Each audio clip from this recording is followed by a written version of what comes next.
Alison. I'm the Programs Outreach and Youth Services Manager here at Monterey County Free Libraries. Thank you for joining me this evening for another episode of Book Chat. Tonight I am going to be chatting with you about Mika in Real Life by Emiko Jean. I just finished this book and I really enjoyed it. I read a lot of murder mysteries and thrillers and horror, and I was really looking for some realistic contemporary fiction, and this really fit the bill. It was recommended to me by a librarian friend of mine in Concord, and I just loved it. So Mika is the main character, and she is in her mid-30s, and when she was 19, she had a baby that she put up for adoption. And the action of the book starts off with that baby is now 16. Her name's Penny, and she contacts Mika and wants to start building a relationship with Mika. And Mika's not in the best place in her life. She feels she just got fired from her job.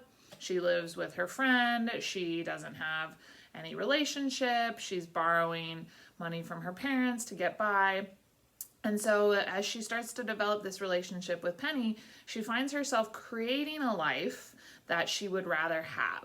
And she feels like all of this is sustainable because Mika lives in Oregon and Penny lives in Ohio. So she thinks, oh, this distance will help to protect my lives.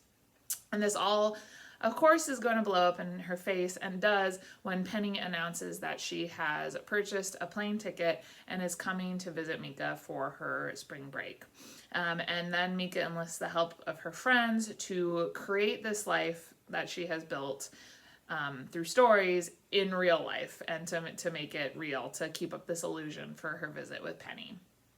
And I won't go into too much more detail. One thing that really surprised me is you kind of see that coming. You see the lies blowing up in her face coming, but it happened about halfway through the book. And so I kind of thought that would be towards the end, and then, whatever sort of resolution would be built in, and then the book would wrap up. But the exposure of the lies happens about midway through. And so there's a whole second half of the book of what happens after the lies are exposed.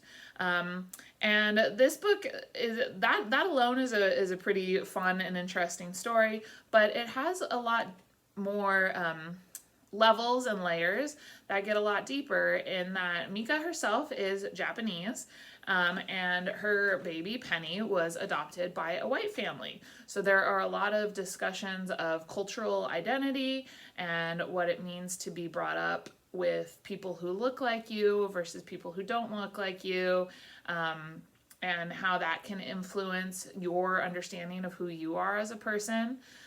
There is generational trauma discussion in terms of the relationship that Mika has with her mom, and how that translates into how she wants to build her relationship with Penny.